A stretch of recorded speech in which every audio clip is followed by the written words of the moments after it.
En los últimos días muchos están preguntando qué es lo que está pasando entre Israel y Palestina, especialmente después de las declaraciones de Donald Trump sobre Gaza. Pero antes de hablar de esto, hagamos un poco de memoria.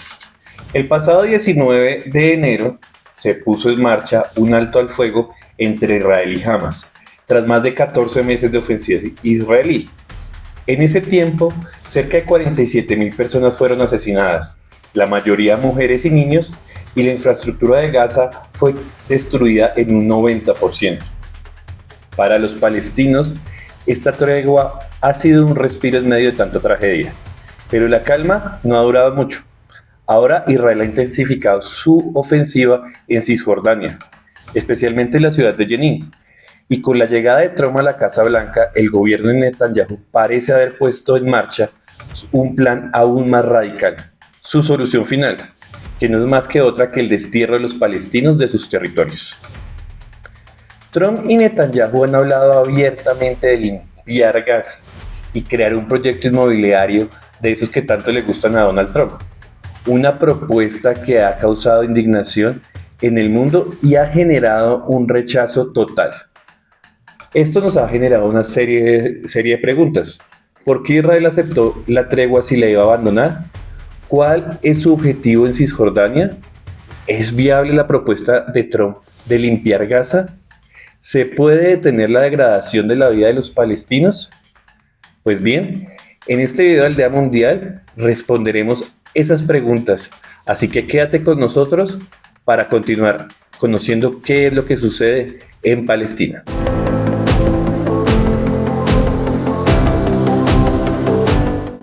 El mundo conoció el 15 de enero que Israel y Hamas habían llegado a un alto al fuego.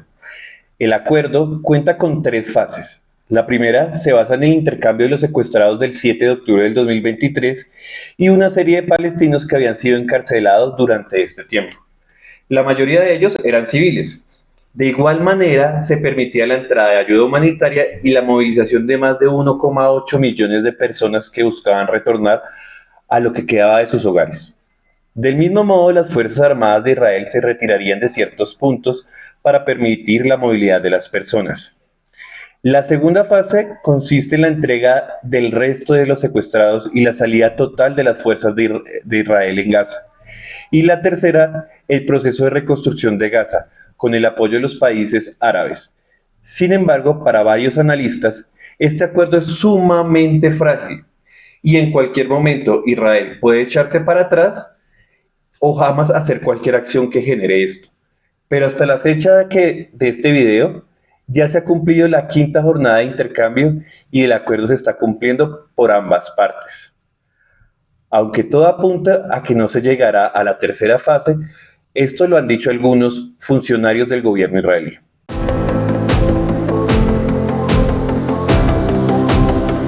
Una de las cosas que más ha llamado la atención es que el acuerdo que aceptó Israel se encuentra sobre la mesa de negociación en Qatar desde el mes de mayo.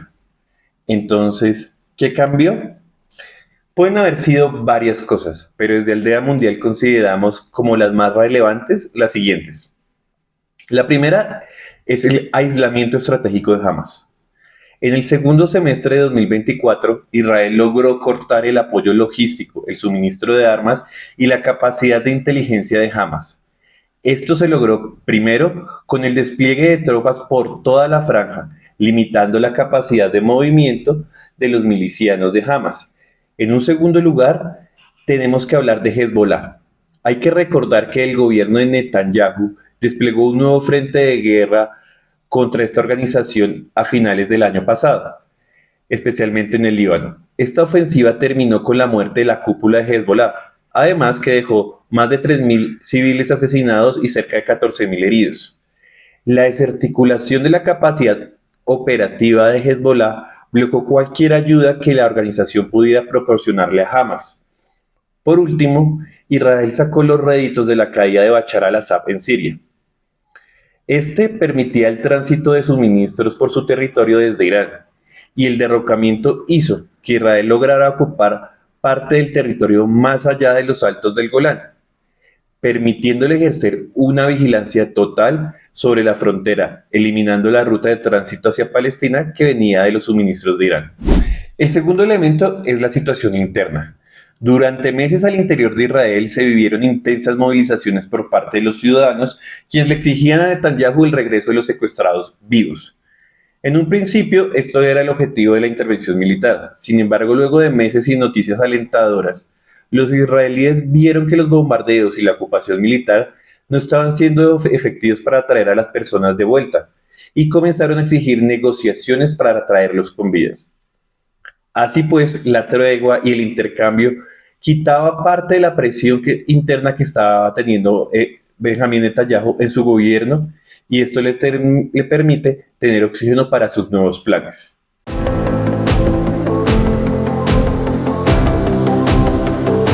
Durante los días posteriores al anuncio del acuerdo, el foco se centró en el papel que había jugado Donald Trump, aún sin posesionarse, para facilitar que el alto al fuego se diera. Asimismo lo señaló Netanyahu hablando al respecto. En diversos medios se subrayó que la gestión de Trump estaba sustentada en lograr una victoria en el campo internacional antes de su posesión. Y efectivamente el acuerdo entró en vigor el 19 de enero, un día antes de su posesión. Pero ¿por qué Netanyahu aceptó las condiciones de Trump? A nivel interno, aceptar el acuerdo representaba un conflicto con el ala más radical del gobierno de Netanyahu. Y ustedes dirán, ¿hay grupos más radicales que el mismo Benjamín Netanyahu? Pues sí. La extrema derecha sionista es una fuerza política minoritaria en Israel, pero fue necesaria para que Netanyahu pudiera formar gobierno.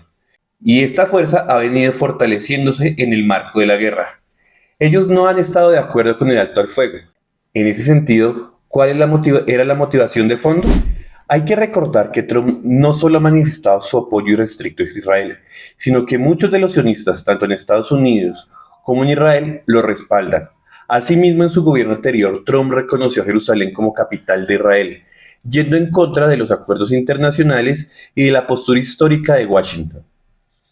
Asimismo, gestionó y desplegó toda su fuerza diplomática para alcanzar los llamados acuerdos de Abraham, que buscaban el restablecimiento de las relaciones entre Israel y el mundo árabe. Pues bien, incluso antes del anuncio de la propuesta de la toma de control de Gaza por parte de Estados Unidos, ya se veía que los acuerdos entre Trump y Netanyahu eran otros.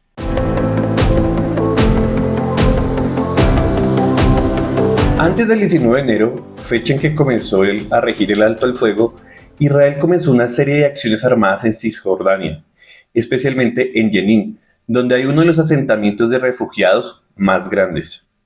Asimismo, una de las órdenes ejecutivas que Trump firmó recién posesionado fue la eliminación de las sanciones a los colonos israelíes de la Cisjordania ocupada, las cuales habían sido impuestas por el gobierno de Biden hace unos años.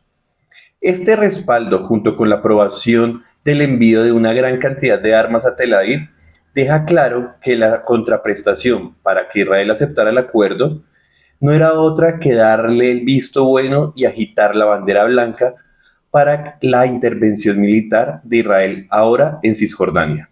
Desde ese momento, en varios canales y cuentas sionistas se comenzó a hablar de la retoma de Judea y Samaria por parte de Israel, territorios que hacen alusión bíblica a lo que hoy es Cisjordania. Pero Jenin venía ya siendo foco de las acciones militares por parte de Israel desde el año pasado, especialmente desde el mes de agosto. En esta ciudad viven alrededor de unos 25.000 palestinos y allí se concentran varias organizaciones armadas y civiles que resisten a la ocupación.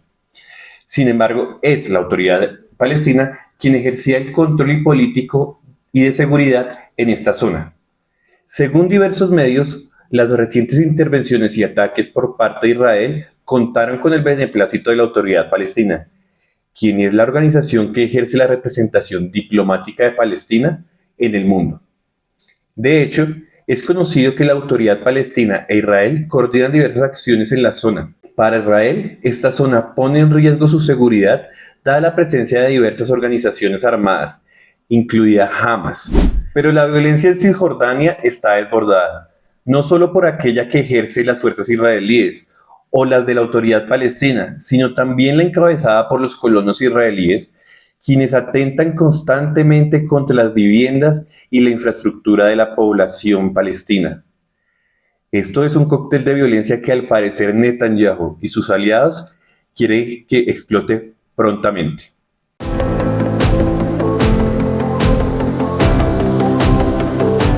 Pues bien, ahora hablaremos de los hechos más recientes. Hace tan solo unos días, Trump se reunió en Washington con Benjamin Netanyahu. En la rueda de prensa, el inquilino de la Casa Blanca dejó caer la siguiente perla. No ha sido una decisión tomada a la ligera. A todo el mundo con el que he hablado le encanta la idea de que Estados Unidos sea propietario de ese pedazo de tierra, que se desarrolle y cree miles de puestos de trabajo con algo que será magnífico. Pues bien, esta declaración le dio la vuelta al mundo generando declaraciones de diferentes países y organizaciones, todas ellas rechazando la propuesta, por supuesto. Y es que plantear que debe limpiar Gaza con el claro eufemismo de limpiarlo no solo de escombros, sino también de palestinos, pues es totalmente lamentable. Pues los palestinos para Trump y Netanyahu ya no son personas. Y esto queda claro cuando menciona que convertirá a Gaza en una gran ribera de Medio Oriente, habilitado para personas de todo el mundo, obviamente, y por supuesto, exceptuando a los gazatíes. Pero, ¿es realizable? Es decir, ¿existe la capacidad de desterrar a más de 2 millones de personas y hacer lo que se propuso? Pues la respuesta corta es que no. Tan solo los costos de levantamiento de los escombros superan los $1.000 millones. Y ya Estados Unidos dijo que no está dispuesto a asumir este costo. Ahora bien, para esto debe haber países que estén dispuestos a aceptar a los palestinos desplazados, lo cual parece que no va a haber ninguno, pues tanto Jordania y Egipto, que fueron mencionados por el mismo Trump, han rechazado y condenado tal propuesta. Y por último, la población palestina no va a abandonar sus tierras voluntariamente. No lo han hecho en más de 70 años y no van a comenzar en este momento. Recordemos que hoy Trump ha comenzado a desplegar lo que se está denominando la diplomacia del bullying o del matoneo, en el cual Estados Unidos, quien se encuentra en una posición de poder y fuerza superior a la mayoría de los países, agrede y amenaza de forma reiterada para alcanzar sus objetivos de política exterior.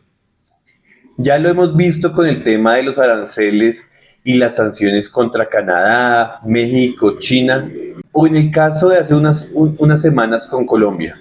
El uso de esta táctica parece que va a ir encaminada a los países árabes para presionarlos y lograr un acuerdo en el que cierta medida abra la puerta para el traslado de palestinos a diversos territorios, así como la posibilidad que las petromonarquías financien la limpieza de los escombros en Gaza con la contraprestación de poder hacer inversiones y acceder a los territorios costeros de Gaza. Netanyahu se ha tomado tan en serio la propuesta que ya ha ordenado a sus fuerzas militares la creación de un plan que permita la salida de los palestinos de Gaza. Además, le ha dicho a Arabia Saudí que cree un espacio para los palestinos en su territorio y ha instado a países como España, Irlanda y Noruega que reconocen a Palestina como un Estado que deben aceptar en sus territorios a cientos de gazatíes cuando comience el destierro. Aún sin conocer cómo avance la situación, tanto para Trump como para Netanyahu, el objetivo es que una cierta cantidad de palestinos de Gaza abandonen el territorio. Y es muy probable que los cálculos que tengan se encuentre la ocupación parcial del norte de Gaza, para volver a crear los asentamientos israelíes que existían antes del 2005. Gaza Arabs will not stay in the Gaza Strip. Who will stay? Jews. Africa is big. Canada is big. The world will absorb the people of Gaza. How we do it? We encourage it. Si te está gustando este video, dale like y suscríbete. Y recuerda que nos puedes seguir en todas nuestras redes sociales y nos puedes buscar como @aldeamundial. Ahora continuamos. Para los países árabes y de la región de Asia Occidental, en general la propuesta es ofensiva y no puede ser aceptada de ninguna forma. Es más, la apuesta de Trump y Netanyahu ha sido tan alta que raya con el riesgo de agudizar un conflicto que en la actualidad solo involucra a Israel a extenderlo por toda la región. Es importante señalar que todos los países árabes y musulmanes han mostrado históricamente su apoyo a Palestina, pero después de las guerras de los años 60, el compromiso ha venido disminuyendo. Lo cierto es que involucrarse en este conflicto, con un Israel cada vez más fuerte y con el respaldo irrestricto por parte de los gobiernos, tanto demócratas como republicanos de Estados Unidos, es sin duda contraproducente para sus intereses. En ese sentido, el apoyo solamente ha estado sustentado en una cuestión moral del mundo árabe y del mundo musulmán. Pero ya el rey de Jordania ha dicho que en el momento en que los palestinos comiencen a ser desterrados, a ellos no les queda otra opción que declarar la guerra contra Israel. Y si bien este ha sido el único que ha hablado de guerra, lo cierto es que actores como Qatar, Arabia Saudita, Egipto, Líbano e incluso el mismo gobierno sirio, y por supuesto, y no podemos olvidar a Irán, podrían involucrarse más en el devenir de Palestina, al menos en el campo político-diplomático, de manera mucho más decidida.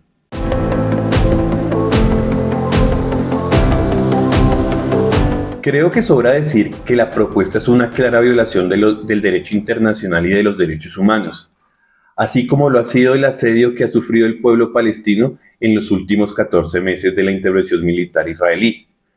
Pues bien, ningún país se ha declarado a favor de la propuesta. China, Rusia, la Unión Europea y la Organización de las Naciones Unidas han manifestado el rechazo total de desterrar a los palestinos de sus territorios. ¿Pero pueden hacer algo más? Existe una realidad y es que los costos de involucrarse de manera decidida en la defensa de Palestina son muy altos, y más ante el tipo de diplomacia que está ejerciendo el gobierno de Trump. Para los países del sur global que han alzado su voz en el escenario internacional, poco más pueden hacer individualmente. Es por esto que las posiciones y las acciones que llevó a cabo Sudáfrica en la Corte Internacional de Justicia y la Corte Penal Internacional son de altísimo valor. Hay un cierto interés de China para respaldar la causa palestina. Ya lo intentó el año pasado cuando gestionó un foro en el cual participaron las diferentes fuerzas políticas de Palestina. Sin embargo, la capacidad es limitada. Primero, no hay una cohesión política al interior de Palestina. Hoy las fuerzas políticas existentes tienen visiones distintas y apuestas que difieren las unas de las otras. Ninguna logra tener un respaldo popular significativo y esto dificulta la posibilidad de generar una interlocución real con actores que representen a los palestinos. La autoridad palestina no cuenta con la legitimidad al interior del país y puede que tampoco la tenga en el escenario internacional. En segundo lugar, China está librando en el campo comercial y tecnológico una guerra con Estados Unidos, la cual tiende a fortalecerse con la llegada de Trump. Así que abrir el frente político en Asia Occidental tiene pocos incentivos. Y por último, China no asumirá la defensa de manera solitaria, especialmente porque no hace parte de su área de influencia y porque no hace parte de sus principios de política exterior. Entonces, ¿Palestina está sola? Pues la verdad es que no. Hay un creciente apoyo popular de personas alrededor del mundo que se han manifestado masiva y constantemente en contra de la guerra librada por Israel en Gaza y en contra de la ocupación. Al punto que Trump ha comenzado con la persecución a activistas universitarios que participaron en las tomas en apoyo a Palestina el año pasado, amenazando nuevamente con las deportaciones a aquellos que no sean estadounidenses.